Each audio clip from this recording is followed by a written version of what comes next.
ಭಕ್ತ್ಯಾ ಸ್ತುತ್ಯಾ ವಿರಕ್ತ್ಯಾ ಭಜದಮಲಜನೋನ್ನತ್ಯಭೂತ್ಯರ್ಪಕಾಯ ಕ್ಷಿತ್ಯಾಂ ಅತ್ಯಲ್ಪಭೃತ್ಯೇಷ್ವಪಿ ಕುಜನಕೃತೋದ್ಧತ್ಯಭೂತ್ಯಾಜಕಾಯ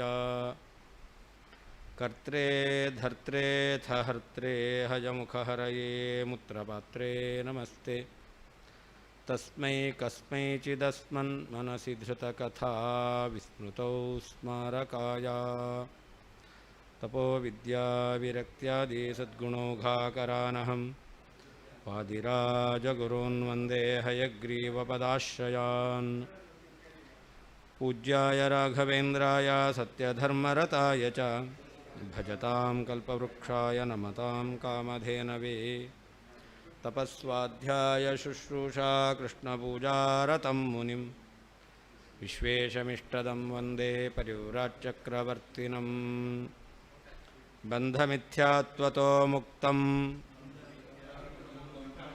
ಅಸ್ತು ಬದ್ಧಂ ಕಥಂ ಭವೇತ್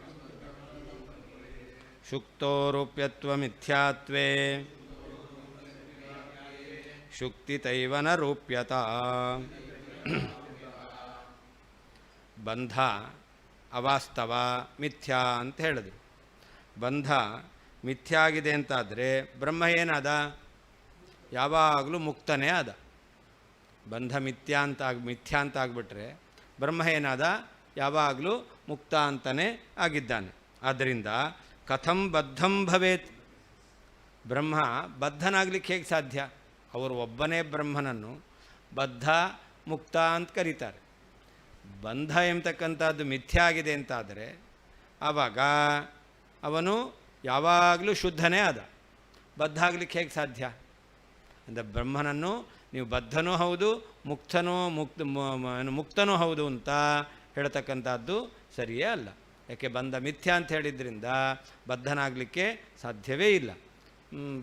ಭಗವಂತ ಯಾವಾಗಲೂ ಮುಕ್ತನೇ ಆದ. ಅದಕ್ಕೆ ಉದಾಹರಣೆ ಹೇಳ್ತಾರೆ. ಶುಕ್ತೌ ರೂಪ್ಯತ್ವ ಮಿಥ್ಯಾತ್ವೇ ಶುಕ್ತಿತೈವನ ರೂಪ್ಯತಾ ಅಂತ. ಶುಕ್ತಿಯಲ್ಲಿರ್ತಕ್ಕಂತಹ ರಜತತ್ವ ಮಿಥ್ಯಾ ಆಗಿದೆ.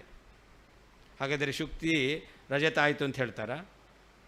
ಶುಕ್ತಿಯಲ್ಲಿರುವಂತಹ ರಜತತ್ವ ಮಿಥ್ಯಾ ಆಗಿದೆ ಅಂತಾದರೆ ಎಲ್ಲಿಯಾದರೂ ಶುಕ್ತಿ ರಜತ ಆಗಿತ್ತು ಅಂತ ಯಾರಾದರೂ ಹೇಳ್ತಾರಾ? ಇಲ್ಲ. ಮತ್ತು ಶುಕ್ತಿ ಯಾವಾಗಲೂ ಶುಕ್ತಿಯೇ. ಶುಕ್ತಿಯಲ್ಲಿರುವಂಥ ರಜತತ್ವ ಮಿಥ್ಯಾ ಆಗಿರೋದ್ರಿಂದಾಗಿ ಆ ಶುಕ್ತಿ ಎಂಬತಕ್ಕಂಥದ್ದು ಯಾವಾಗಲೂ ಶುಕ್ತಿಯೇ. ಹಾಗೆ ಶುದ್ಧನಾದಂತಹ ಬ್ರಹ್ಮನಲ್ಲಿ ಬಂಧ ಎಂಬತಕ್ಕಂಥದ್ದು ಮಿಥ್ಯಾ ಆಗಿದೆ ಅಂತಾದರೆ ಬ್ರಹ್ಮ ಏನಾದ? ಯಾವಾಗಲೂ ಶುದ್ಧನೇ ಆದ. ಅವನು ಬದ್ಧ ಆಗಲಿಕ್ಕೆ ಸಾಧ್ಯವೇ ಇಲ್ಲ. ಅವರು ಹೇಳಿದಂತಹ ಬಂಧಸ್ಯ ಅವಾಸ್ತವತ್ವಾತ್ ಶುದ್ಧಂ ಬದ್ಧಂ ಅಂತ ಅವ್ರು ಹೇಳಿದರು. ಬಂಧ ಎಂಬತಕ್ಕಂಥದ್ದು ಕಾಲ್ಪನಿಕ ಮಿಥ್ಯಾಭೂತ. ಆದ್ದರಿಂದ ಒಬ್ಬನೇ ಬ್ರಹ್ಮ ಬದ್ಧನೂ ಆಗ್ತಾನೆ, ಅವನೇ ಶುದ್ಧನೂ ಆಗಿದ್ದಾನೆ ಅಂತ ನೀವು ಹೇಳೋದು ಸರಿಯೇ ಅಲ್ಲ. ಬಂಧ ಮಿಥ್ಯಾತ್ವತಃ, ಬಂಧವು ಮಿಥ್ಯಾ ಆದ್ದರಿಂದ ಬ್ರಹ್ಮನು ಮುಕ್ತಮಸ್ತು, ಮುಕ್ತನಾಗಿರಲಿ. ಬದ್ಧನಾಗಿದ್ದಾನೆ ಎಂಬತಕ್ಕಂಥದ್ದು ಕಥಂ ಭವೇತ್, ಹೇಗೆ ಆಗಲಿಕ್ಕೆ ಸಾಧ್ಯ? ಸಾಧ್ಯವೇ ಇಲ್ಲ. ಯಾಕೆ? ಶುಕ್ತೌ, ಶುಕ್ತಿಯಲ್ಲಿ ರೂಪ್ಯ ಮಿಥ್ಯಾತ್ವೇ ರಜತತ್ವವು ಮಿಥ್ಯಾ ಅಂತಾದರೆ ಶುಕ್ತಿತೈವ, ಆ ಶುಕ್ತಿಯಲ್ಲಿ ಶುಕ್ತಿತ್ವ ಇದೆ, ನ ರೂಪ್ಯತ, ಅದರಲ್ಲಿ ರಜತತ್ವ ಎಂಬತಕ್ಕಂಥದ್ದು ಇಲ್ಲವೇ ಇಲ್ಲ. ಹಾಗೆ ಬ್ರಹ್ಮನಲ್ಲಿಯೂ ಕೂಡ ಬದ್ಧತ್ವ ಬರಲಿಕ್ಕೆ ಸಾಧ್ಯವೇ ಇಲ್ಲ. ಬಂಧ ಮಿಥ್ಯಾತ್ವತಃ, ಬಂಧವು ಮಿಥ್ಯಾ ಆಗಿದೆ. ಆದ್ದರಿಂದ ಬ್ರಹ್ಮನು ಮುಕ್ತಮಸ್ತು, ಶುದ್ಧ ಮುಕ್ತನಾಗಿದ್ದಾನೆ ಅಂತ ಹೇಳ್ಬೋದು. ಬದ್ಧಂ ಕಥಂ ಸ್ಯಾತ್, ಭಗವಂತ ಬದ್ಧನಾಗಲಿಕ್ಕೆ ಹೇಗೆ ಸಾಧ್ಯ? ಯಾಕೆ? ಶುಕ್ತೌ, ಶುಕ್ತಿಯಲ್ಲಿ ರೂಪ್ಯತ್ವ ಮಿಥ್ಯಾತ್ವ, ರೂಪ್ಯತ್ವವು ಮಿಥ್ಯಾ ಆಗಿದೆ ಅಂತಾದರೆ ಆ ಶುಕ್ತಿಯಲ್ಲಿ ಶುಕ್ತಿತಾಯೇವ, ಶುಕ್ತಿತ್ವವೇ ಇದೆ, ನ ರೂಪ್ಯತ, ರೂಪ್ಯತ್ವ ಎಂಬತಕ್ಕಂಥದ್ದು ಬರುವುದೇ ಇಲ್ಲ.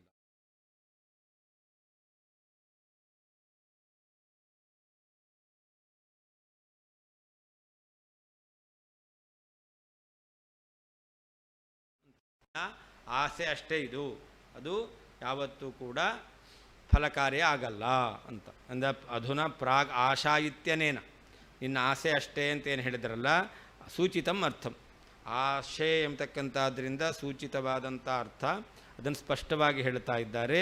ಏನದು? ಬ್ರಹ್ಮ ಒಬ್ಬನೇ ಶುದ್ಧನೂ ಬದ್ಧನೂ ಆಗ್ತಾನೆ ಅಂತ ಹೇಳಿದ್ರಿ. ಶುದ್ಧನೂ ಅಂತ ಹೇಳ್ಬೋದಷ್ಟೇ ಹೊರತು ಬದ್ಧನಾಗಲಿಕ್ಕೆ ಸಾಧ್ಯವೇ ಇಲ್ಲ ಅಂತ. ಅಸ್ಯಾರ್ಥಸ್ತು ಪ್ರಾಗುಕ್ತಃ ಏವ ಅಂತ. ಇದರ ಅರ್ಥ ಹಿಂದೆ ಹೇಳಿದಂತೆ ಶುದ್ಧನೇ ಆಗ್ಬೋದಷ್ಟೇ ಹೊರತು ಬದ್ಧನೂ ಆಗಲಿಕ್ಕೆ ಸಾಧ್ಯವೇ ಇಲ್ಲ. ವ್ಯಾವಹಾರಿಕತಾಯಾತೆ ರಾಜಖಡ್ಗಕ್ಷತಿರ್ಹಿ ಸಾ ಮರಣೇನ ವಿಶೇಷೋಸ್ತಿ ಬದ್ಧತ್ವಂ ಗತಮೇವತೆ. ಮಾಯಾವಾದಿಗಳ ಮತದಲ್ಲಿ ಬಂಧ ಇದೆಯಲ್ಲ, ಅದನ್ನು ವ್ಯಾವಹಾರಿಕ ಸತ್ಯ ಅಂತ ಹೇಳಿದ್ದಾರೆ. ಬಂಧ ಅದು ವ್ಯಾವಹಾರಿಕ ಸತ್ಯ ಅಂತ. ವ್ಯಾವಹಾರಿಕ ಸತ್ಯತ್ವವನ್ನು ಹೇಳಿ ನಾವು ಮಿಥ್ಯಾ ಅಂದ್ರೇನು? ಮಿಥ್ಯಾ ಅಂತಂದರೆ ಇಲ್ಲವೇ ಇಲ್ಲ ಅಂತಲ್ಲ, ಮತ್ತು ವ್ಯಾವಹಾರಿಕ ಸತ್ಯ. ಆದ್ದರಿಂದ ಬ್ರಹ್ಮನಿಗೆ ಬದ್ಧತ್ವ ಎಂಬತಕ್ಕಂಥದ್ದು ಕೂಡುತ್ತೆ ಅಂತ ಹೇಳ್ತಾರೆ ಅವರು. ಮಾಯಾವಾದಿಗಳ ಮತದಲ್ಲಿ ಬಂಧ ಎಂಬತಕ್ಕಂಥದ್ದು ಮಿಥ್ಯಾ ಅಂತಂದರೆ ವ್ಯಾವಹಾರಿಕ ಸತ್ಯ.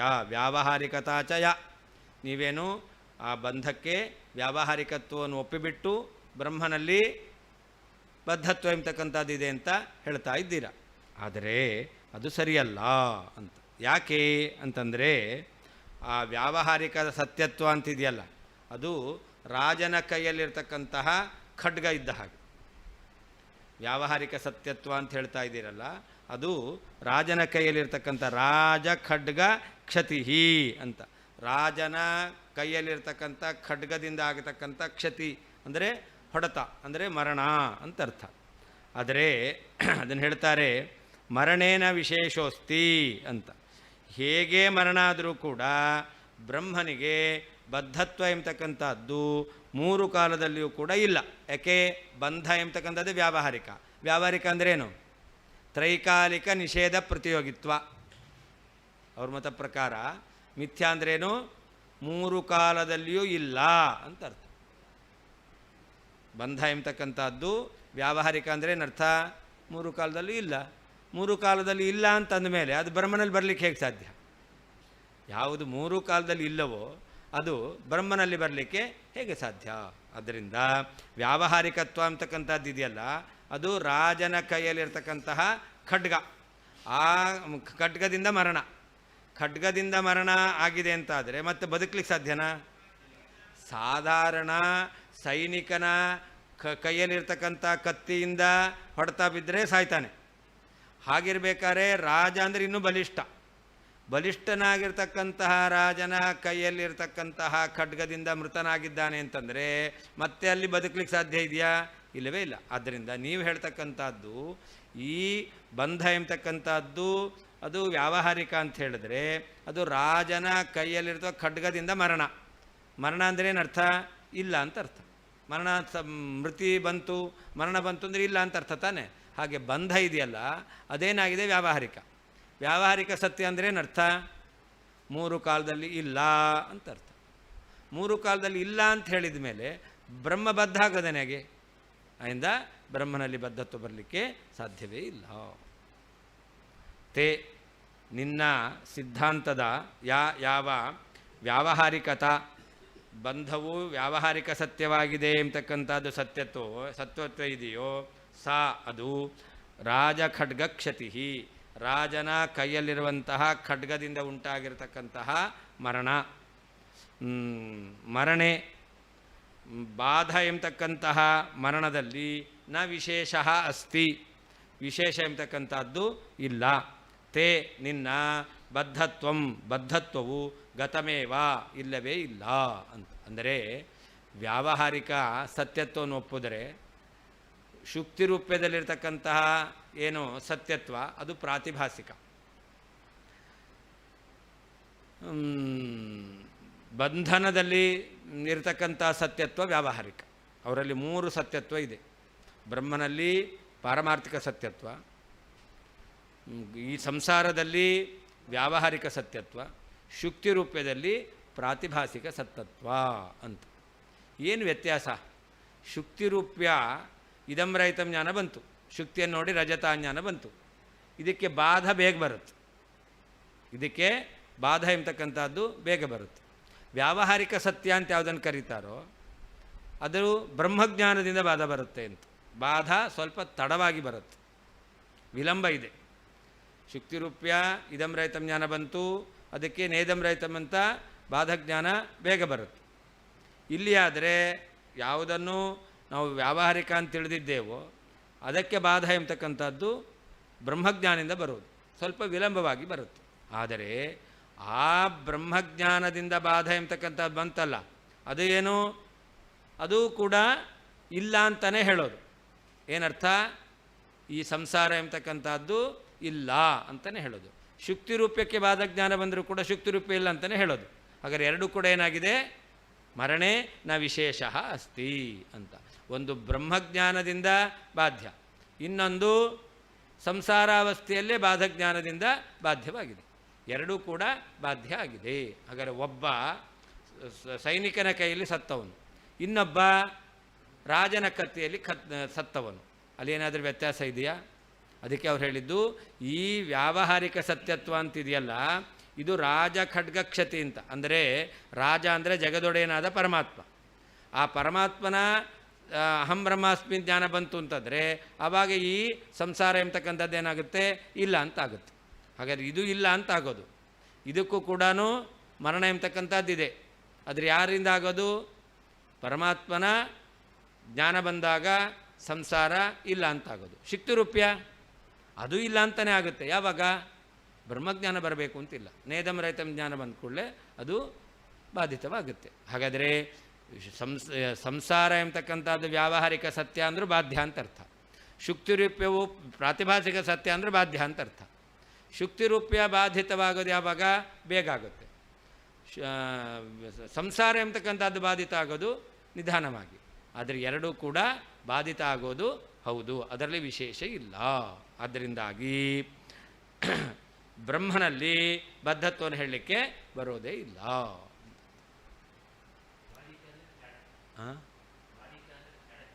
ಬಾಧಿತ ಅಂತಂದರೆ ಅದು ಅಲ್ಲ, ಅದು ಅದಲ್ಲ ಅಂತ ಜ್ಞಾನ. ಬಾಧ ಬಾಧಿತವಾಗುತ್ತೆ ಅಂದರೆ ಅದು ಅದಲ್ಲ ಎಂಬ ಜ್ಞಾನಕ್ಕೆ ವಿಷಯ ಆಗುತ್ತೆ ಅಂತ. ಶುಕ್ತಿಯನ್ನು ನೋಡಿ ರಜತ ಜ್ಞಾನ ಬಂತು, ರಜತ ಅಲ್ಲ ಜ್ಞಾನ ಬರುತ್ತೆ, ಅದು ಬಾಧಜ್ಞಾನ. ಆ ರಜತ ಈ ಬಾಧಜ್ಞಾನಕ್ಕೆ ವಿಷಯ, ಅದು ಬಾಧಿತ. ತೇ ನಿನ್ನ ದರ್ಶನದ ಪ್ರಕಾರ ಯಾವ ವ್ಯಾವಹಾರಿಕ ಸತ್ಯತ್ವ ಇದೆಯೋ ಸಾ ಅದು ರಾಜ ಖಡ್ಗ ಕ್ಷತಿ, ರಾಜನ ಕೈಯಲ್ಲಿರುವಂತಹ ಖಡ್ಗದಿಂದ ಆಗಿರತಕ್ಕಂತಹ ಗಾಯದಂತೆ. ಮರಣೆ ಬಾಧ ವಿಷಯದಲ್ಲಿ, ಬಾಧ ಎಂಬತಕ್ಕಂಥ ಮರಣ ವಿಷಯದಲ್ಲಿ ನ ವಿಶೇಷ ಅಸ್ತಿ, ವಿಶೇಷ ಎಂಬತಕ್ಕಂಥದ್ದಿಲ್ಲ. ತೇ ನಿನ್ನ ಬದ್ಧತ್ವವು ಬ್ರಹ್ಮನು ಬದ್ಧನಾಗಿದ್ದಾನೆ ಎಂಬತಕ್ಕಂಥದ್ದು ಗತಮೇವಾ, ಇಲ್ಲವೇ ಇಲ್ಲ. ನನು ಬಂಧಸ್ಯ ಮಿಥ್ಯಾತ್ವೇಪಿ ವ್ಯಾವಹಾರಿಕತ್ವಾತ್ ಬದ್ಧತ್ವ ವ್ಯವಸ್ಥಾಪಕಂ ಭವಿಷ್ಯತಿ ಇತ್ಯತಃ ವ್ಯಾವಹಾರಿಕತಾ ಯಾತೆ ಅಂತ. ಹಿಂದೆ ನಾವು ಹೇಳಿದೆವು, ಬಂಧ ಮಿಥ್ಯಾತ್ವತಃ ಬ್ರಹ್ಮ ಮುಕ್ತಮಸ್ತು.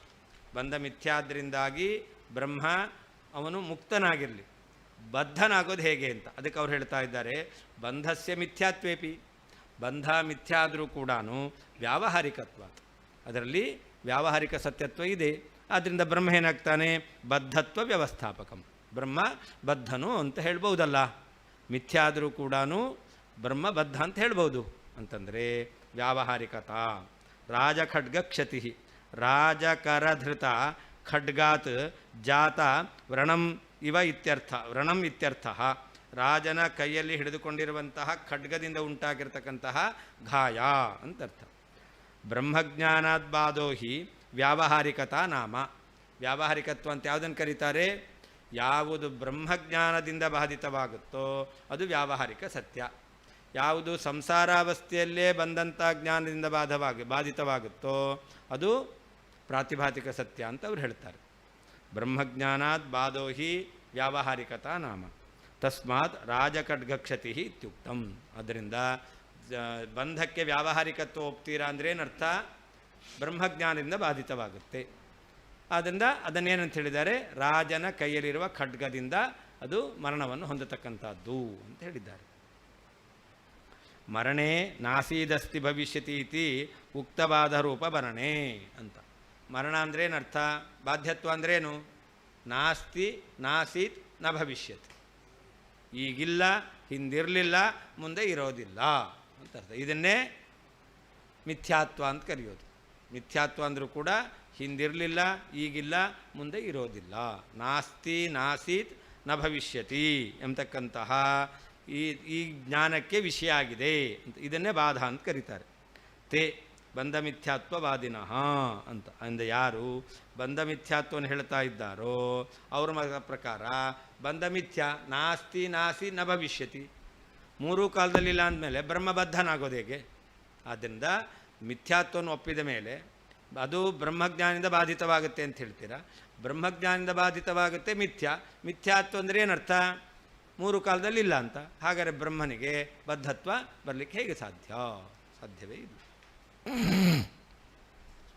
ಅಥೋ ಬದ್ಧೋ ಪರಸ್ತಸ್ಮಾತ್ ನಿತ್ಯಮುಕ್ತೋಪಿ ಚಾಪರಃ ಇತ್ಯೇವ ಸರ್ವಥಾ ವಾಚ್ಯಂ ಇತ್ತಂ ಸೂತ್ರಕೃದಾಹಿ. ಅದರಿಂದ ಬದ್ಧ ಅವನು ಬೇರೆ, ಮುಕ್ತ ಅವನು ಬೇರೆ. ನೀನು ಹೇಳುವ ರೀತಿಯಲ್ಲಿ ಬದ್ಧನೇ ಮುಕ್ತನಾಗ್ತಾನೆ ಅಂತ ಹೇಳ್ತಕ್ಕಂಥದ್ದು ಸರಿಯಲ್ಲ. ಯಾಕೆ? ಅವನು ಬದ್ಧ, ಸಂಸಾರ ಬಂಧನ ಇದೆ, ಆದರೆ ಆ ಬಂಧನ ವ್ಯಾವಹಾರಿಕ. ಆದ್ದರಿಂದ ಅವನೇ ಮುಕ್ತ ಅಂತ ನೀವು ಹೇಳ್ತಾ ಇದ್ದೀರಲ್ಲ, ಅದು ಸರಿಯಲ್ಲ. ಮತ್ತು ಬದ್ಧ ಅಪರಹ, ಬದ್ಧನಾದವನು ಬೇರೆ, ಸಂಸಾರಿ ಜೀವನ. ತಸ್ಮಾತ್ ಅಪರಹ ನಿತ್ಯಮುಕ್ತ. ಯಾರು ಸಂಸಾರಿ ಜೀವಗಿಂತ ಬೇರೆಯಾಗಿದ್ದಾನೋ ಅವನು ನಿತ್ಯಮುಕ್ತ. ಅಂದರೆ ನಿತ್ಯ ಬದ್ಧನಾದಂಥ ಸಂಸಾರ ಬಂಧನಕ್ಕೊಳಗಾದ ವ್ಯಕ್ತಿ ಚೇತನ ಬೇರೆ, ಸಂಸಾರಕ್ಕೆ ಒಳಗಾದ ಚೇತನನಿಗಿಂತ ಬೇರೆಯಾದವನೇ ನಿತ್ಯ ಮುಕ್ತನಾದವನು ಅಂತ. ಬದ್ಧ ಮತ್ತು ಮುಕ್ತ ಅವರು ಬೇರೆ ಬೇರೆ ಹೇಳಬೇಕಷ್ಟೇ ಹೊರತು ಒಬ್ಬನನ್ನೇ ಬದ್ಧ ಅವನನ್ನೇ ಮುಕ್ತ ಅಂತ ಹೇಳಲಿಕ್ಕೆ ಬರುವುದಿಲ್ಲ ಅಂತ. ಈ ರೀತಿಯಲ್ಲಿ ಸೂತ್ರಕಾರರು ಕೂಡ ಹೇಳಿದ್ದಾರೆ. ಸ್ಥಿತ್ಯದನಾಭ್ಯಾಂಚ ಅಂತ ಬ್ರಹ್ಮಸೂತ್ರ. ಸ್ಥಿತಿ ಮತ್ತು ಅದನ ಅಂತ ಒಂದೇ ಶರೀರದಲ್ಲಿ ಇದ್ದಾರೆ. ಒಬ್ಬ ಕರ್ಮಫಲ ಭೋಗ ಮಾಡ್ತಾನೆ, ಇನ್ನೊಬ್ಬ ಕರ್ಮಫಲ ಭೋಗ ಮಾಡಲ್ಲ. ಓಂ ಸ್ಥಿತ್ಯಜನಾಭ್ಯಾಂಚ ಅಂತ ಬ್ರಹ್ಮಸೂತ್ರ. ಅಲ್ಲೇನು ಹೇಳಿದ್ದಾರೆ? ಸ್ಥಿತಿ, ಇಬ್ಬರೂ ಒಂದೇ ಕಡೆಯಲ್ಲಿದ್ದಾರೆ. ಅಂದರೆ ಇಬ್ಬರಿಗೆ ಅಸ್ತಿತ್ವವನ್ನು ಹೇಳಿದ್ದಾರೆ. ಬೇರೆ ಬೇರೆ ಆಗಬೇಕೋ ಬೇಡವೋ? ಬದ್ಧ ಬೇರೆ ಮುಕ್ತ ಬೇರೆ ಅಂತ ಇಬ್ಬರನ್ನು ಹೇಳಬೇಕು ಅಂತ. ಮತ್ತು ಅದನ ಅಶ್ನನ್ ಅನಶ್ನನ್, ಒಬ್ಬ ತಿಂತಾನೆ ಒಬ್ಬ ತಿನ್ನಲ್ಲ. ಹಾಗಾದರೆ ಒಟ್ಟಿಗಿದ್ದಾರೆ ಅಂತ ಹೇಳಿದ ಎರಡಿರಬೇಕು. ತಿಂತಾನೆ ಒಬ್ಬ, ತಿನ್ನಲ್ಲ ಅಂತ ಇಬ್ಬರು ಇರಬೇಕು. ಆದ್ದರಿಂದಾಗಿ ಜೀವ ಮತ್ತು ಪರಮಾತ್ಮ, ಜೀವಬದ್ಧ ಪರಮಾತ್ಮ ಮುಕ್ತ ಎಂಬುದಾಗಿ ಭೇದವನ್ನೇ ಹೇಳಿದ್ದಾರೆ. ಒಬ್ಬನಿಗೇನೆ ಬದ್ಧತ್ವ ಮುಕ್ತತ್ವ ಸೂತ್ರಕಾರರ ಅಭಿಪ್ರಾಯವೂ ಅಲ್ಲ. ಅತಃ ಹಿಂದೆ ಹೇಳಿದ ರೀತಿಯಲ್ಲಿ ಒಬ್ಬನಿಗೆ ಬದ್ಧತ್ವ ಮುಕ್ತತ್ವ ಕೂಡುವುದಿಲ್ಲ. ಆದ್ದರಿಂದ ಬದ್ಧನಾದವನು ಅಪರಹ ಬೇರೆಯೇ. ತಸ್ಮಾತ್ ಆ ಬದ್ಧನಿಗಿಂತ ಅಪರಹ ಬೇರೆಯಾದವನು ಬ್ರಹ್ಮನು ನಿತ್ಯಮುಕ್ತನಾಗಿದ್ದಾನೆ. ಇತ್ಯೇವ ಇದೇ ರೀತಿಯಲ್ಲಿಯೇ ಸರ್ವಥಾ ವಾಚ್ಯಂ ಹೇಳಲೇಬೇಕು, ಹೀಗೇ ಹೇಳಬೇಕು. ಇತ್ತಂ ಹೀಗೆಯೇ ಸೂತ್ರಕೃತ್ ಬ್ರಹ್ಮಸೂತ್ರ ರಚನಕಾರರಾದ ವೇದವ್ಯಾಸದೇವರು ಆಹ ಹಿ ಹೇಳಿದ್ದಾರೆ. ಅತಃ ಒಬ್ಬನಿಗೆ ಬದ್ಧತ್ವ ಮುಕ್ತತ್ವ ಎಂಬತಕ್ಕಂಥದ್ದನ್ನು ಕೂಡಿಸ್ಲಿಕ್ಕೆ ಬರೋದಿಲ್ಲ. ಆದ್ದರಿಂದ ಅಪರಹ ಬ್ರಹ್ಮನಿಗಿಂತ ಬೇರೆಯಾದವನು ಬದ್ಧನಾದವನು. ತಸ್ಮಾತ್ ಬದ್ಧನಿಗಿಂತ ಅಪರಹ ಬೇರೆಯಾದವನು ನಿತ್ಯಮುಕ್ತನಾಗಿದ್ದಾನೆ. ಇತಿ ಸರ್ವಥಾ ಇತ್ಯೇವ ಸರ್ವಥಾ ವಾಚ್ಯಂ, ಈ ರೀತಿಯಲ್ಲಿಯೇ ಹೇಳಬೇಕು. ಇತ್ತಂ ಇದೇ ರೀತಿಯಲ್ಲಿ ವೇದವ್ಯಾಸರು ಕೂಡ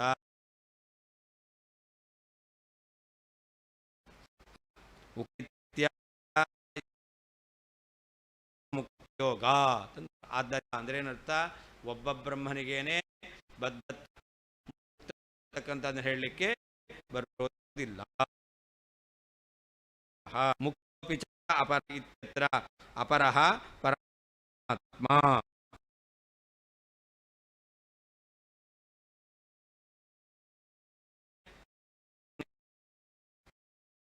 ಅಂದರೆ ಪರಮಾತ್ಮ. ಇತ್ಯತ್ರ ಅಪಾತ್ಮ, ಅಲ್ಲಿ ಅಪರಃ ಅಂದರೆ ಜೀವ, ಮುಕ್ತೋಪಿ ಮುಕ್ತನಾದವನು. ಇನ್ನೊಂದು ಅಪರ ಇದೆ, ನಿತ್ಯ ಮುಕ್ತೋಪಿ ಚಾಪರಃ ಅಂತ. ಅಲ್ಲಿರ್ತಕ್ಕಂಥ ಅಪರ ಶಬ್ದಕ್ಕೆ ಪರಮಾತ್ಮ ಅಂತ ಅರ್ಥ.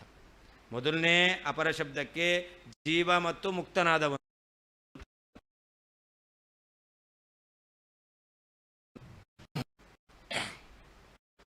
ಯೋಶ್ಚಮತೌ ದ್ವೌ ಸ್ಥಿತ್ಯದನಾಭ್ಯಾಮಿತೀರಿತೌ. ಇಲ್ಲಿ ಸ್ಥಿತ್ಯದನಾಭ್ಯಾಂಚ ಅಂತ ಸೂತ್ರ. ಈ ಸೂತ್ರದಿಂದ ನಮ್ಮಿಬ್ಬರಿಗೂ ಕೂಡ ಜೀವ ಪರಮಾತ್ಮ ಈ ಸೂತ್ರದಲ್ಲಿ ವಾಚ್ಯರಾದವರು ಎಂಬುದಾಗಿ ಅಭಿಮತ. ಸೂತ್ರಾರ್ಥ ಹೇಳಬೇಕಾದ್ರೆ ನಮಗೂ ನಿಮಗೂ ಏನು ವ್ಯತ್ಯಾಸ ಇಲ್ಲ, ಇಬ್ಬರೂ ಕೂಡ ಒಂದೇ ಹೇಳಿರೋದು. ಆಗ ಮತ್ತು ಪರಮಾತ್ಮ ಎಂಬುದಾಗಿ ಅಭಿಪ್ರೇತವಾಗಿದೆ. ಆದ್ದರಿಂದಾಗಿ ಇದರಲ್ಲಿ ವಿಪ್ರತಿಪತ್ತಿ ಇಲ್ಲವೇ ಇಲ್ಲವಾ, ವಿವಾದಕ್ಕೆ ಅವಕಾಶ ಇಲ್ಲವೇ ಇಲ್ಲ. ಸ್ಥಿತ್ಯದನಾಭ್ಯಾಮಿತಿ, ಸ್ಥಿತ್ಯದನಾಭ್ಯಾಮ್ ಎಂಬತಕ್ಕಂಥ ಸೂತ್ರದಿಂದ ಈ ರೀತವು ವಾಚ್ಯರಾದವರು ದ್ವೌ ಜೀವ ಮತ್ತು ಪರಮಾತ್ಮರು ಎಂಬತಕ್ಕಂಥ ವಿಷಯದಲ್ಲಿ ಅವಯೋಹೋ ನಮ್ಮಿಬ್ಬರಿಗೂ ಮತೌ ಸಮ್ಮತಿ ಎಂಬತಕ್ಕಂಥದ್ದು ಇದೆ. ಸ್ಥಿತ್ಯದನಾಭ್ಯಾಂ ಇತಿ ಸ್ಥಿತ್ಯದನಾಭ್ಯಾಂಚ ಎಂಬತಕ್ಕಂಥ ಸೂತ್ರದಿಂದ ಈ ರೀತಿ ಪರಮಾತ್ಮರು ಎಂಬ ವಿಷಯದಲ್ಲಿ ಅವಯೋಹೋ ನಮ್ಮಿಬ್ಬರಿಗೂ ಕೂಡ ಮತೌ ಸಮ್ಮತಿ ಎಂಬತಕ್ಕಂಥದ್ದು ಇದೆ. ಸ್ಥಿತ್ಯದನಾಭ್ಯಾಂಚ ಇತಿ ಸೂತ್ರೇಣ ಉದಿತೌ ದ್ವೌ ಜೀವಪರಮೌ ಅವಯೋಹೋ ತವಚ ಮಮಚ. ಸ್ಥಿತ್ಯದನಾಭ್ಯಾಂಚ ಎಂಬತಕ್ಕಂಥ ಸೂತ್ರದಿಂದ ಉದಿತವು ಹೇಳಲ್ಪಟ್ಟವರು ದ್ವೌ ಇಬ್ಬರು. ಯಾರವರು? ಜೀವ ಮತ್ತು ಪರಮಾತ್ಮ. ಯಾರಿಗೆ? ಅವಯವೋಹೋ, ಅದಕ್ಕೆ ಅರ್ಥ ತವಚ ಮಮಚ, ನಮಗೂ ನೀವು ಪ್ರತಿವಾದ ನಿಮಗೂ. ತತ್ಸೂತ್ರ ವ್ಯಾಖ್ಯಾನಾವಸರೆ ಉಭಾಭ್ಯಾಂ ಏವಂ ವಕ್ತವ್ಯತ್ವಾದಿತಿ ಭಾವ. ಆ ಸೂತ್ರವನ್ನು ವ್ಯಾಖ್ಯಾನ ಮಾಡಬೇಕಾದ್ರೆ ಏನು ಹೇಳಬೇಕು? ಇಬ್ಬರು ಕೂಡ, ಆ ಇಬ್ಬರು ಅಂತಂದರೆ ಜೀವ ಪರಮಾತ್ಮ ಅಂತಲೇ ಅರ್ಥವನ್ನು ಹೇಳಬೇಕು.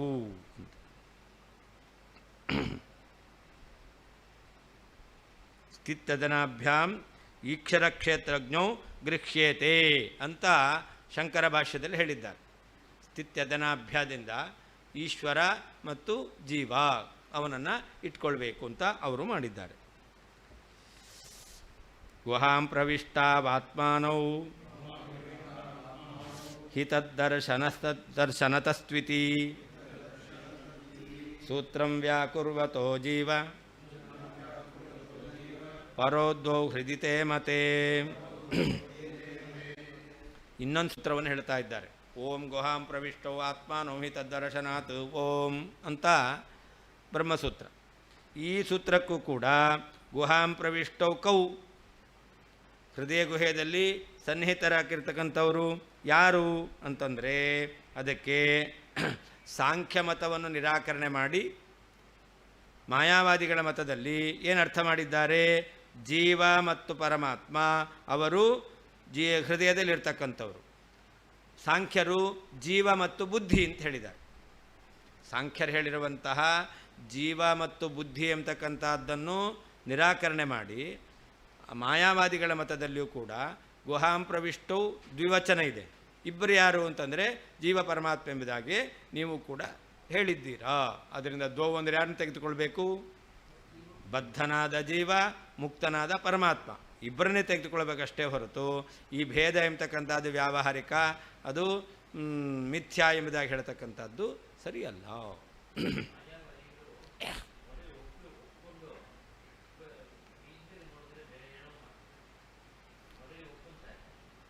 ಅದನ್ನು ವ್ಯಾವಹಾರಿಕ ಅಂತ ಹೇಳ್ತಾರೆ ಅಷ್ಟೇ.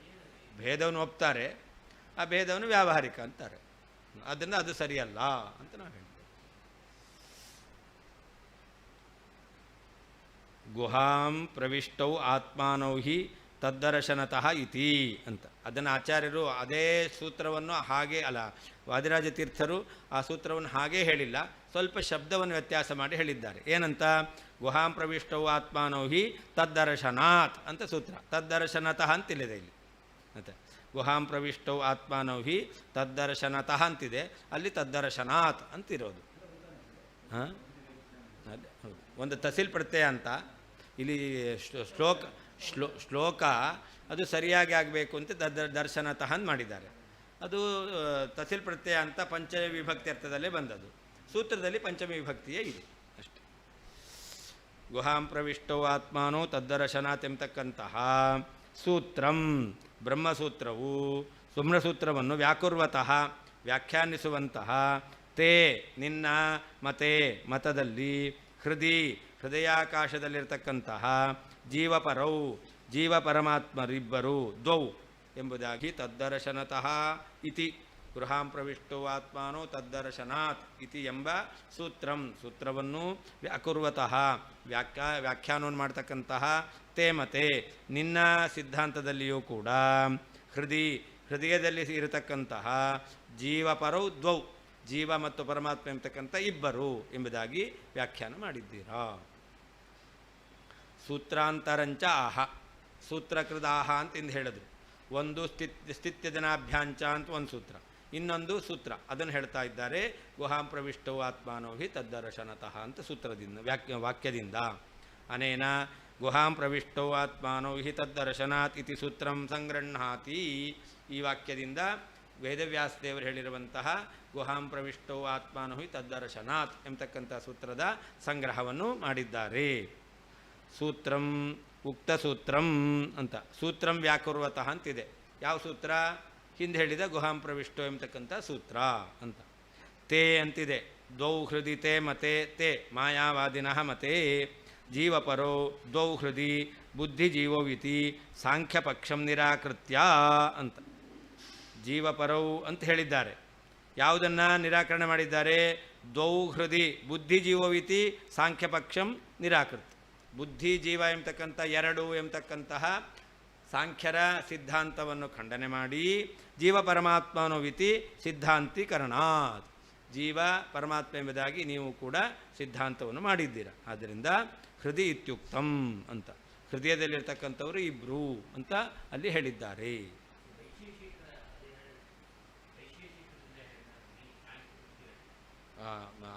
ಮಾಯಾವಾದಿಗಳ ಮತದಲ್ಲಿ ಪೂರ್ವಪಕ್ಷಕಾರರು ಸಾಂಖ್ಯರು. ಆದ್ದರಿಂದಾಗಿ ಮಾಯಾವಾದಿಗಳು ಸಾಂಖ್ಯರನ್ನು ನಿರಾಕರಣೆ ಮಾಡುತ್ತಾರೆ.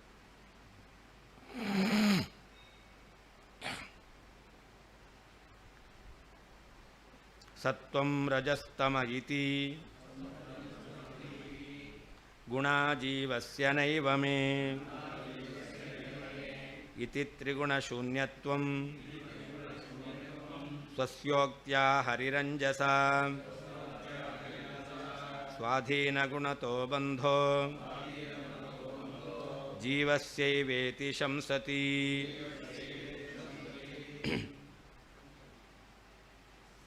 ಪರಮಾತ್ಮ ನಿತ್ಯ ಮುಕ್ತ, ಆದ್ದರಿಂದ ನಿತ್ಯ ಶುದ್ಧ, ಆದ್ದರಿಂದ ಅವನು ಪರಬ್ರಹ್ಮ ಅಂತ ಹೇಳಿದ್ರು. ಅದನ್ನು ಇಷ್ಟವರೆಗೆ ದ್ವಾಸುಪರ್ಣ ಎಂಬತಕ್ಕಂಥ ಶ್ರುತಿಯನ್ನು ಇಟ್ಟುಕೊಂಡು, ಆಮೇಲೆ ಬ್ರಹ್ಮಸೂತ್ರದಲ್ಲಿಯೂ ಕೂಡ ಇಬ್ಬರು ಪ್ರತ್ಯೇಕವಾಗಿ ಹೇಳಿದ್ದಾರೆ. ಅಂದರೆ ಒಬ್ಬ ಬ್ರಹ್ಮನೇ ಶುದ್ಧ ಮತ್ತು ಬದ್ಧ ಅಂತ ಹೇಳಲಿಕ್ಕೆ ಬರಲ್ಲ ಅಂತ ಹೇಳಿದಂತೆ ಆಯಿತು. ಅಷ್ಟೇ ಅಲ್ಲ, ಭಾಗವತದಲ್ಲಿಯೂ ಕೂಡ ಕೃಷ್ಣ ಪರಮಾತ್ಮ ಉದ್ಧವನಿಗೆ ಉಪದೇಶ ಮಾಡಬೇಕಾದ್ರೆ ನಾನು ಶುದ್ಧ, ಜೀವ ಬದ್ಧ ಮುಕ್ತನಾಗ್ತಾನೆ, ನಾನು ಬದ್ಧ ನಾನು ಮುಕ್ತ ಅಲ್ಲ, ಸ್ಪಷ್ಟವಾಗಿ ಹೇಳಿದ್ದಾನೆ. ಕೃಷ್ಣ ಪರಮಾತ್ಮ ಉದ್ಧವನಿಗೆ ಉಪದೇಶ ಮಾಡಬೇಕು. ಉದ್ಧವ ಪ್ರಶ್ನೆ ಮಾಡ್ತಾನೆ, ಬದ್ಧ ಅಂದರೆ ಯಾರು, ಮುಕ್ತ ಅಂದರೆ ಯಾರು, ಒಬ್ಬನೇ ಬದ್ಧ ಒಬ್ಬನೇ ಮುಕ್ತ ಅಂತ ಆಗ್ತಾನ ಅಂತ ಪ್ರಶ್ನೆ ಬಂದಾಗ ಸ್ಪಷ್ಟವಾಗಿ ಕೃಷ್ಣ ಪರಮಾತ್ಮ ಉತ್ತರ ಕೊಡಬೇಕಾದ್ರೆ ಬದ್ಧ ಮುಕ್ತ ಅಂತ ಆಗ್ತಕ್ಕಂಥದ್ದು ಜೀವ, ನಾನು ಬದ್ಧನಲ್ಲ ನಾನು ಮುಕ್ತ ಮಾತ್ರ ಅಂತ ಪರಮಾತ್ಮ ಉತ್ತರವನ್ನು ಕೊಟ್ಟಿದ್ದಾನೆ. ಆದ್ದರಿಂದ ಏನಾಗುತ್ತೆ, ಒಬ್ಬನಿಗೆ ಬದ್ಧತ್ವ ಒಬ್ಬನಿಗೆ ಮುಕ್ತತ್ವ ಅಂತ ನೀವು ಅರ್ಥ ಹೇಳ್ತೀರಲ್ಲ, ಇದು ಕೃಷ್ಣನ ಅಭಿಪ್ರಾಯಕ್ಕೂ ವಿರುದ್ಧವಾಗಿದೆ, ಭಾಗವತಕ್ಕೆ ವಿರೋಧ ಬರುತ್ತೆ ಅಂತ ಮುಂದಿನ ಭಾಗದಲ್ಲಿ ಹೇಳ್ತಾ ಇದ್ದಾರೆ. ಸತ್ವಂ ರಜಃ ತಮಃ ಇತಿ ಜೀವಸ್ಯ ಗುಣಃ ನೈವ ಮೇ ಅಂತ. ಸತ್ವಂ ರಜಸ್ತಮ ಇತಿ ಗುಣ ಜೀವಸ್ಯ ನೈವ ಮೇ ಅಂತ ಭಾಗವತದ ವಾಕ್ಯ. ಈ ಗುಣಗಳಿದೆಯಲ್ಲ, ಈ ಗುಣಗಳ ಸಂಬಂಧ ಯಾರಿಗೆ? ಜೀವಸ್ಯ. ನಮೇ, ನನಗಿಲ್ಲ ಅಂತ ಸ್ಪಷ್ಟವಾಗಿ ಭಗವಂತ ಹೇಳ್ತಾ ಇದ್ದಾನೆ. ಇತಿ ತ್ರಿಗುಣಶೂನ್ಯತ್ವಂ ಸ್ವಸ್ಯ ಉಕ್ತ್ವ, ನನಗೆ 3 ಗುಣಗಳ ಸಂಬಂಧ ಇಲ್ಲ, ತ್ರಿಗುಣ ಶೂನ್ಯ, ಆದ್ದರಿಂದ ನಾನು ನಿರ್ಗುಣ ಅಂತ ಭಗವಂತ ಹೇಳ್ಕೊಂಡಿದ್ದಾನೆ. ಹೇಳಿ ಹರಿಹಿ ಅಂಜಸ ಏನು ಮಾಡ್ತಾ ಇದ್ದಾನೆ?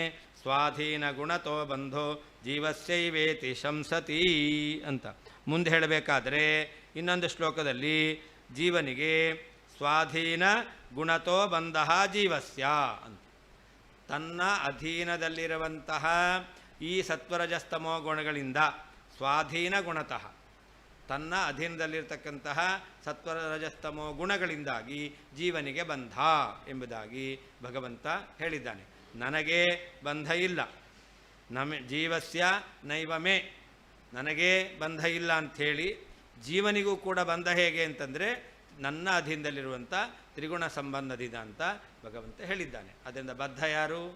ಜೀವ. ಮುಕ್ತನಾಗೋನು ಯಾರು? ಜೀವ.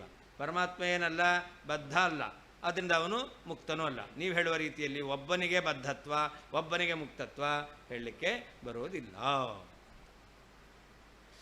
ಸತ್ವಂ ರಜಸ್ತಮ ಇತಿ ಗುಣಾ ಜೀವಸ್ಯ ನೈವಮೇ ಇತಿ, ಇದು ಭಾಗವತದ ಶ್ಲೋಕ. ಇದು ಸ್ವಲ್ಪ ವ್ಯತ್ಯಾಸ ಮಾಡಿದ್ದಾರೆ ಇಲ್ಲಿ, ಅಲ್ಲ ವ್ಯತ್ಯಾಸ ಮಾಡಿಲ್ಲ. ಸತ್ವಂ ರಜಸ್ತಮ ಇತಿ ಗುಣಾ ಜೀವಸ್ಯ ನೈವಮೇ ಇತಿ, ಇದಿಷ್ಟು ಭಾಗವತದ ವಾಕ್ಯ. ಸತ್ವ ರಜಸ್ಸು ತಮಸ್ಸು ಎಂಬತಕ್ಕಂತಹ ಈ ಗುಣಗಳು ಜೀವನಿಗೆ, ನನಗೆ ಅಲ್ಲ ಎಂಬುದಾಗಿ. ಇತಿ, ಈ ರೀತಿಯಾಗಿ ಹರಿಹಿ ಶ್ರೀಕೃಷ್ಣ ಪರಮಾತ್ಮನು ಸ್ವಸ್ಯ ತನಗೆ ತ್ರಿಗುಣಶೂನ್ಯತ್ವಂ ತ್ರಿಗುಣರಾಹಿತ್ಯವನ್ನು, ತ್ರಿಗುಣ ಇಲ್ಲ, ತ್ರಿಗುಣ ಸಂಬಂಧ ಇಲ್ಲ ಎಂಬತಕ್ಕಂಥದ್ದನ್ನು ಅಂಜಸ ನೈವಮೇ, ನೈವ ಏವ ಶಬ್ದ, ಏವ ಶಬ್ದವನ್ನು ಹಾಕುವ ಮೂಲಕ ನಿಶ್ಚಯವಾಗಿ ಉಕ್ತ್ವ ಹೇಳಿ, ಸ್ವಾಧೀನ ಗುಣತಃ ತನ್ನ ಅಧೀನವಾದಂತಹ ಸತ್ವರಸ್ತಮೋ ಗುಣಗಳಿಂದ ಜೀವಸ್ಯ ಏವ ಜೀವನಿಗೇನೆ ಬಂಧ, ಬಂಧ ಎಂಬತಕ್ಕಂಥ ಸಂಸಾರ ಬಂಧ ಎಂಬುದಾಗಿ ಇತಿ ಈ ರೀತಿಯಲ್ಲಿ ಶಂಸತಿ ಹೇಳಿದ್ದಾನೆ. ಸತ್ವಂ ರಜಸ್ತಮ ಇತಿ ಗುಣಾ ಜೀವಸ್ಯ ನೈವಮೇ ಇತಿ, ಈ ಶ್ಲೋಕದಿಂದ ಭಾಗವತದಲ್ಲಿರ್ತಕ್ಕಂಥ ಸತ್ವ ರಜಸ್ಸು ತಮಸ್ಸು ಎಂಬತಕ್ಕಂಥ ಗುಣಗಳು ಜೀವನಿಗೆ, ನನಗೆ ಅಲ್ಲವೇ ಅಲ್ಲ ಎಂಬುದಾಗಿ ಇತಿ ಈ ರೀತಿಯಾಗಿ ಹರಿಹಿ ಶ್ರೀಕೃಷ್ಣ ಪರಮಾತ್ಮನು ತ್ರಿಗುಣ ಸ್ವಸ್ಯ ತನಗೆ ತ್ರಿಗುಣಶೂನ್ಯತ್ವಂ ತ್ರಿಗುಣ ಸಂಬಂಧರಾಹಿತ್ಯವನ್ನು ಅಂಜಸ ನೈವ ಎಂಬುದಾಗಿ ಏವಕಾರದಿಂದ ನಿಶ್ಚಯವಾಗಿ ಉಕ್ತ್ವ ಹೇಳಿ, ಸ್ವಾಧೀನ ಗುಣತಃ ತನ್ನ ಅಧೀನದಲ್ಲಿರುವಂಥ ಸತ್ವ ರಜಸ್ತಮೋ ಗುಣಗಳಿಂದ ಜೀವಸ್ಯೈವ ಜೀವನಿಗೇನೆ ಬಂಧ, ಬಂಧ ಇದೆ ಎಂಬುದಾಗಿ ಶಂಸತಿ ಹೇಳುತ್ತಾನೆ.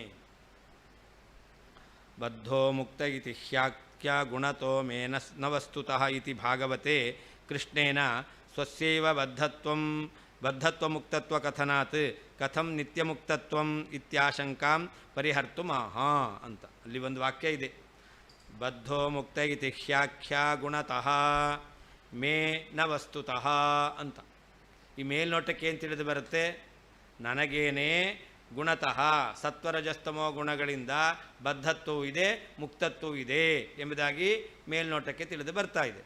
ಅಂದರೆ ಈ ವಾಕ್ಯದಿಂದ ಬದ್ಧೋ ಮುಕ್ತಃ ಇತಿ ಆಖ್ಯ, ಈ ರೀತಿಯಾಗಿರ್ತಕ್ಕಂತಹ ಹೇಳುವಿಕೆ ಮೇ ಗುಣತಃ ನನಗೆ ಗುಣದಿಂದಾಗಿ ಬದ್ಧತ್ವ, ಗುಣ ಸಂಬಂಧ ಇಲ್ಲ ಅಂದರೆ ಮುಕ್ತತ್ವ, ನ ವಸ್ತುತಃ ವಾಸ್ತವಿಕವಾಗಿ ಇಲ್ಲ ಅಂತ. ಹಾಗಾದರೆ ಮಾಯಾವಾದಿಗಳು ಹೇಳುವ ಹಾಗೆ ಪರಮಾತ್ಮನಿಗೆ ಬಂಧ ಅದು ವ್ಯಾವಹಾರಿಕವಾದದ್ದು ಅಂತ ಭಾಗವತ ಹೇಳ್ತಾ ಇದೆ ಅಂತ ಮೇಲ್ನೋಟಕ್ಕೆ ತಿಳಿದು ಬರುತ್ತೆ. ಇಲ್ಲಿ ಬದ್ಧೋ ಮುಕ್ತ ಇತಿ ಹ್ಯಾಖ್ಯ ಗುಣತಃ ಮೇ, ಅದಕ್ಕೆ ಹೇಳಿದ್ದು ಸ್ವಾಧೀನ ಗುಣತಃ ಜೀವಸ್ಯ. ಅದಕ್ಕೆ ಅರ್ಥ ಹೇಗೆ?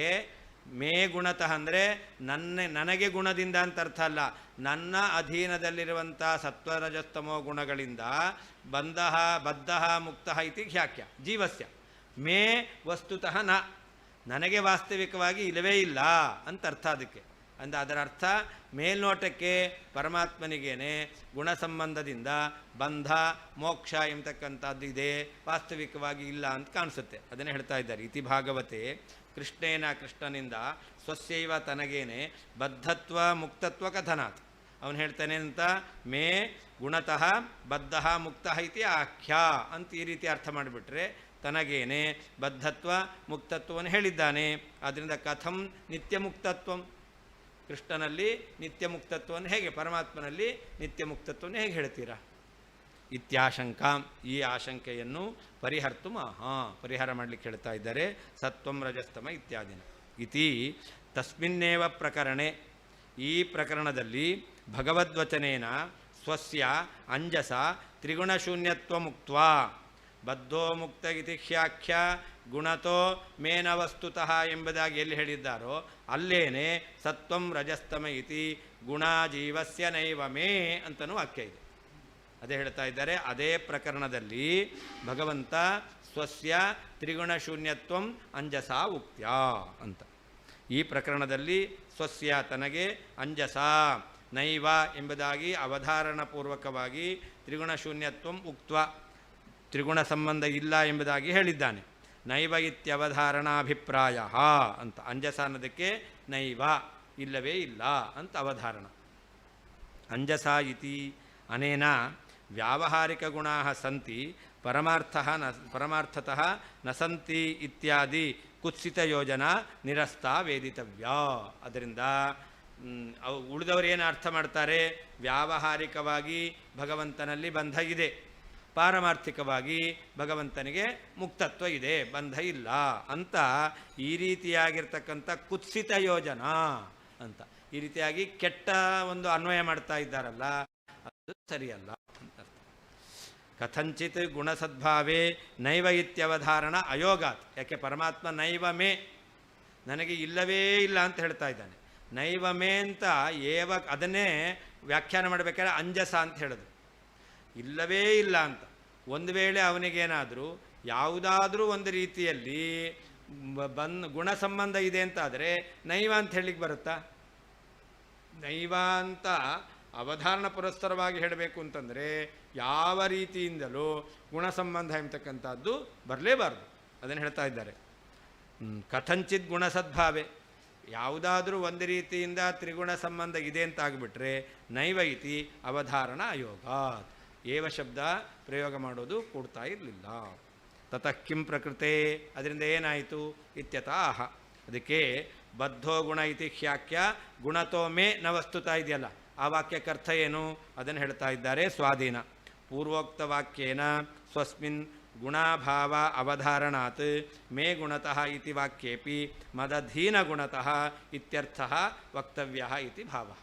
ಮೊದಲನೇ ವಾಕ್ಯ ಇದು, ಸತ್ವಂ ರಜಸ್ತಮ ಇತಿ ಗುಣಾಜೀವಸ್ಯ ನೈವ ಮೇ. ಎರಡನೇ ವಾಕ್ಯ ಬದ್ಧೋ ಮುಕ್ತ ಇತಿ ಖ್ಯಾಖ್ಯ ಗುಣತಃ ನ ಮೇ ನ ವಸ್ತುತಃ ಅಂತ. ಹೀಗೆ ಎರಡನೇ ವಾಕ್ಯ. ಹಾಗಾದರೆ ಮೊದಲನೇ ವಾಕ್ಯದಲ್ಲಿ ಸತ್ವ ರಜಸ್ತಮೋ ಗುಣಗಳು ಜೀವನಿಗೆ, ನನಗೆ ಇಲ್ಲವೇ ಇಲ್ಲ ಅಂಥೇಳಿ ಮುಂದೆ ಏನು ಹೇಳ್ತಾ ಇದ್ದಾರೆ? ಬದ್ಧ ಮುಕ್ತ ಎಂಬತಕ್ಕಂತಹ ಈ ಹೆಸರು ಗುಣತಃ ಅಂತಿದೆ. ಅದಕ್ಕೇನರ್ಥ? ಅದನ್ನು ಹೇಳ್ತಾ ಇದ್ದಾರೆ. ಸ್ವಸ್ಮಿನ್ ಗುಣಾಭಾವ ಅವಧಾರಣ ನೈವ ಮೇ ಅಂತ ಗುಣಗಳ ಸಂಬಂಧ ಇಲ್ಲ ಅಂತ ನಿಶ್ಚಯವಾಗಿ ಹೇಳಿರೋದ್ರಿಂದ ಗುಣತಃ ಇತಿ ವಾಕ್ಯೇಪಿ ಗುಣತಃ ನ ವಸ್ತುತಃ ಅಂತ ವಾಕ್ಯ ಇದೆಯಲ್ಲ, ಅಲ್ಲಿ ಗುಣತಃ ಅನ್ನೋದಕ್ಕೇನರ್ಥ ಮಾಡಬೇಕು? ಮದಧೀನ ಗುಣತಃ ಅಂತ. ನನ್ನ ಅಧೀನದಲ್ಲಿರುವಂಥ ಸತ್ವರಜಸ್ತಮೋ ಗುಣಗಳಿಂದ ಜೀವರು ಬಂಧ ಮುಕ್ತರಾಗ್ತಾರೆ, ಬಂಧನ ಮುಕ್ತಕ್ಕೆ ಒಳಗಾಗ್ತಾರೆ ಅಂತ ಅರ್ಥ. ಸತ್ವಂ ರಜಸ್ತಮ ಇತಿ ಗುಣಾಜೀವಸ್ಯ ಇತಿ ವಚನೆ ಗುಣಾಧಾರತೆಯ ಜೀವಸ್ಯೈವ ಶ್ರವಣಾತ್ ಬದ್ಧೋ ಮುಕ್ತಃ ಇತ್ಯಸ್ಮಿನ್ನೇವ ಶ್ಲೋಕೆ ನಮೇ ಬಂಧೋ ನ ಮೋಕ್ಷಣಮಿತಿ ಸ್ವಸ್ಯ ಬಂಧಾಭಾವ ಶ್ರವಣಾಚ್ಚ ಬಂಧ ಇತ್ಯುಪಲಕ್ಷಣಂ ಅಂತ. ಅಲ್ಲಿ ಸತ್ವಂ ರಜಸ್ತಮ ಇತಿ ಗುಣಾ ಜೀವಸ್ಯ ಎಂಬ ವಾಕ್ಯದಲ್ಲಿ ಯಾರಿಗಿದೆ? ಜೀವನಿಗೇನೆ ಗುಣಾಧಾರ ಜೀವ, ಗುಣ ಸಂಬಂಧ ಜೀವನಿಗೆ ಅಂತ ಹೇಳ್ತಾ ಇದ್ದಾರೆ. ಹಾಗೆ ಬದ್ಧೋ ಮುಕ್ತಃ ಅಂತ ಮುಂದಿನ ಶ್ಲೋಕ ಇದೆ, ಅಲ್ಲಿ ಕೂಡ ಏನು ಹೇಳಬೇಕು? ಗುಣತಃ ಬಂಧ ಮತ್ತು ಮುಕ್ತ ಅಂತ ಆಖ್ಯ ಯಾರಿಗೆ? ಜೀವನಿಗೆ. ನನ್ನ ಅಧೀನವಾದಂತಹ ತ್ರಿಗುಣಗಳ ಸಂಬಂಧದಿಂದ ಬದ್ಧ ಮುಕ್ತ ಎಂಬತಕ್ಕಂಥ ಹೆಸರು ಯಾರಿಗೆ? ಜೀವನಿಗೆ ಅಂತ ಅರ್ಥ ಅಷ್ಟೇ ಹೊರತು ಪರಮಾತ್ಮನಿಗೆ ಅಂತ ಅರ್ಥ ಅಲ್ಲ. ಯಾಕೆ? ಭಗವಂತ ಮುಂದೆ ನಮೇ ಬಂಧ ನ ಮೋಕ್ಷಣಂ, ಭಗವಂತ ಮುಂದೆ ಹೇಳ್ತಾನೆ, ನನಗೆ ಬಂಧವೂ ಇಲ್ಲ, ಮೋಕ್ಷವೂ ಇಲ್ಲ, ನಾನು ನಿತ್ಯ ಮುಕ್ತ ಅಂತ ಭಗವಂತ ಹೇಳ್ತಾನೆ, ನಿತ್ಯ ಶುದ್ಧ ಅಂತ. ಇತಿ ಸ್ವಸ್ಯ ಬಂಧ ಅಭಾವ ಶ್ರವಣಾಚ್, ತನಗೆ ಬಂಧ ಇಲ್ಲ ಅನ್ನೋದನ್ನು ಭಾಗವತದಲ್ಲಿ ಉದ್ಧವನಿಗೆ ಕೃಷ್ಣ ಪರಮಾತ್ಮ ಹೇಳಿದ್ದಾನೆ. ಇಲ್ಲಿ ಬಂಧ ಅಂತಿದೆ, ಸ್ವಾಧೀನ ಗುಣತೋ ಬಂಧ ಅಂತ. ಬಂಧ ಅಂತ ಉಪಲಕ್ಷಣ, ಮೋಕ್ಷ ಅನ್ನೋದನ್ನು ಕೂಡ ಇಟ್ಕೊಳ್ಬೇಕು ಅಂತ ಅರ್ಥ. ಮುಕ್ತಿ ಇತ್ಯಪಿ ದ್ರಷ್ಟವ್ಯ, ಉಪಲಕ್ಷಣ ಅಂತೇಳಿ ಮುಕ್ತಿ ಅಂತಲೇ ಇಟ್ಕೊಳ್ಬೇಕು. ಬಂಧಸ್ಯ ಔಪಾಧಿಕತ್ವೇ ತನ್ನಿವೃತ್ತಿಲಕ್ಷಣ ಮುಕ್ತಿರಪಿ ಔಪಾಧಿಕೀ ಜ್ಞಾನಾನಂದರೂಪತೆಯ ಸ್ವಾಭಾವಿಕ ಮುಕ್ತೇ ಪೂರ್ವಮಪಿ ವಿದ್ಯಮಾನತ್ವಾತ್. ಜೀವನಿಗೆ ಬದ್ಧ ಮುಕ್ತ ಅಂತಿದೆಯಲ್ಲ, ಇದು ಗುಣತಃ ಔಪಾಧಿಕವಾಗಿ. ಜೀವನಿಗೆ ಸತ್ವರಜಸ್ತಮೋ ಗುಣಗಳ ಸಂಬಂಧ ನಿಮಿತ್ತವಾಗಿ ಬದ್ಧತ್ವ, ಸತ್ವರಜಸ್ತಮೋ ಗುಣಗಳ ಸಂಬಂಧ ರಾಹಿತ್ಯ ಮೂಲಕವಾಗಿ ಮುಕ್ತತ್ವ. ಜೀವನ ಸ್ವರೂಪ ಏನು? ಯಾವಾಗಲೂ ಕೂಡ ಜ್ಞಾನಾನಂದ ರೂಪಿಯೇ ಆಗಿದ್ದಾನೆ. ಜೀವ ಸ್ವರೂಪತಃ ಜ್ಞಾನಾನಂದ ರೂಪಿಯಾಗಿದ್ದಾನೆ. ಆ ಜ್ಞಾನಾನಂದ ರೂಪಿಯಾಗಿರ್ತಕ್ಕಂಥ ಜೀವನಿಗೆ ಸತ್ವರಜಸ್ತಮೋ ಗುಣಗಳ ಸಂಬಂಧ ಎಂಬತಕ್ಕಂಥ ಉಪಾಧಿಯಿಂದಾಗಿ ಬದ್ಧತ್ವ ಬಂದಿದೆ. ಆ ಸ್ವರೂಪತಃ ಜ್ಞಾನಾನಂದ ರೂಪಿಯಾಗಿರ್ತಕ್ಕಂಥ ಜೀವನಿಗೆ ಈ ಸತ್ವರಜಸ್ತಮೋ ಗುಣಗಳ ಸಂಬಂಧ ಎಂಬತಕ್ಕಂಥ ಉಪಾಧಿ ನಿಮಿತ್ತದಿಂದ ಬದ್ಧತ್ವ ಬಂದಿದೆ. ಸತ್ವರಜಸ್ತಮೋ ಗುಣಗಳ ಬಂಧ ಎಂಬತಕ್ಕಂಥ ಉಪಾಧಿ ಇಲ್ಲ ಅಂತಾದರೆ ಆ ಉಪಾಧಿ ನಿವೃತ್ತಿ ನಿಮಿತ್ತವಾಗಿ ಜೀವನಿಗೆ ಮುಕ್ತತ್ವ ಎಂಬತಕ್ಕಂಥದ್ದು ಬರುತ್ತೆ ಅಂತ. ಬಂಧಸ್ಯ ಔಪಾಧಿಕತ್ವ, ಬಂಧ ಸತ್ವರಜಸ್ತಮೋ ಗುಣ ನಿಮಿತ್ತಕವಾಗಿದೆ ಅಂತಾದರೆ ತನ್ನಿವೃತ್ತಿ ಲಕ್ಷಣ ಮುಕ್ತಿರಪಿ ಔಪಾಧಿಕ. ಆ ಸತ್ವರಜಸ್ತಮೋ ಗುಣಗಳ ಸಂಬಂಧ ನಿವೃತ್ತಿ, ಅದು ಕೂಡ ಔಪಾಧಿಕಿ ಅಂತ ಆಯಿತು. ಯಾಕೆ? ಜ್ಞಾನಾನಂದ ರೂಪತೆಯ ಸ್ವಾಭಾವಿಕ ಮುಕ್ತೇ ಪೂರ್ವಮಪಿ ವಿದ್ಯಮಾನತ್ವಾತ್. ಜೀವನದ್ದು ಜ್ಞಾನಾನಂದ ಸ್ವರೂಪ, ಜ್ಞಾನಾನಂದ ರೂಪವಾದ ಮುಕ್ತಿ ಅನಾದಿ ಕಾಲದಿಂದ ಇದ್ದೇ ಇದೆ. ಅದರಿಂದ ಅವನಿಗೆ ಈ ಬಂಧ ಮೋಕ್ಷ ಎಂಬತಕ್ಕಂಥದ್ದು ಔಪಾಧಿಕವಾಗಿದೆ. ಅತಃ ಉಭಯೋರಪಿ ಗುಣಾಧೀನತ್ವಮಿತಿ ಬೋಧ್ಯಂ. ಅದರಿಂದ ಬದ್ಧ ಮುಕ್ತ ಇತಿ ಆಖ್ಯ ಗುಣತಃ. ಗುಣನಿಮಿತ್ತದಿಂದಲೇ ಬಂಧ, ಗುಣಾಭಾವ ನಿಮಿತ್ತದಿಂದ ಅಲ್ಲಿ ಮೋಕ್ಷ ಎಂಬತಕ್ಕಂಥದ್ದಿದೆ ಅಂತ ಅರ್ಥ. ಜೀವಸ್ಯೈವ ಇತಿ ಪದಂ ಅನುವರ್ತನೀಯಂ ಇತಿ ಭಾವೇನ ಉಕ್ತಂ ಜೀವಸ್ಯೈವ ಇತಿ ಅಂತ. ಸತ್ವಂ ರಜಸ್ತಮ ಇತಿ ಗುಣಾಜೀವಸ್ಯ ನೈವಮೇ ಅಂತಿದೆಯಲ್ಲ, ಈ ಜೀವಸ್ಯ ಎಂಬತಕ್ಕಂಥದ್ದು ಏನು ಮಾಡಬೇಕು? ಸ್ವಾಧೀನ ಗುಣತಃ ಜೀವಸ್ಯ ಬಂಧ, ಸ್ವಾಧೀನ ಗುಣತಃ ಜೀವಸ್ಯ ಮೋಕ್ಷ ಅಂತ ಈ ರೀತಿಯಲ್ಲಿ ಜೀವಸ್ಯ ಎಂಬತಕ್ಕಂಥ ಪದವನ್ನು ನಾವು 2 ಬಾರಿ ಇಟ್ಕೊಳ್ಬೇಕು ಅಂತ.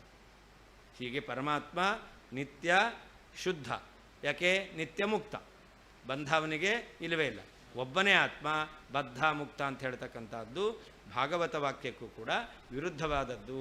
ಬದ್ಧ ಜೀವ, ಮುಕ್ತ ಪರಮಾತ್ಮ. ಆದ್ದರಿಂದ ಪರಮಾತ್ಮ ನಿತ್ಯ ಮುಕ್ತ, ಅವನು ನಿತ್ಯ ಶುದ್ಧ, ಅವನೇ ಪರಬ್ರಹ್ಮ ಅಂತ. ಶ್ರೀಕೃಷ್ಣಾರ್ಪಣವಸ್ತು. ಉಪಾಧಿಯೇ ನಿಮಿತ್ತ, ಆ ಉಪಾಧಿ ನಿಮಿತ್ತಿಂದ ಬಂದದ್ದು ಔಪಾಧಿಕ.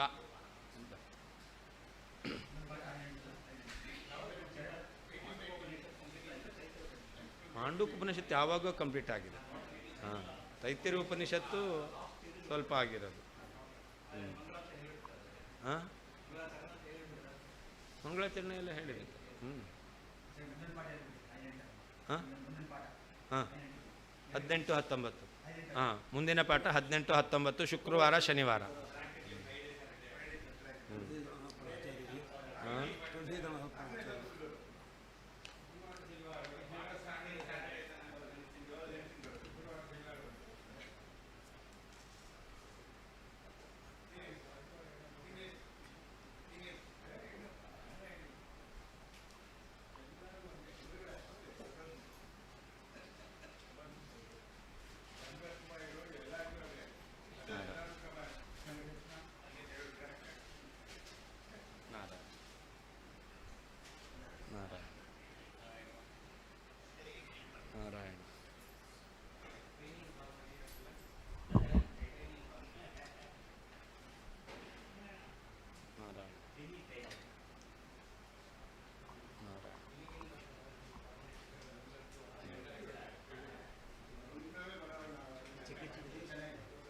ಸಿಕ್ಕಿದೆ ಸರ್.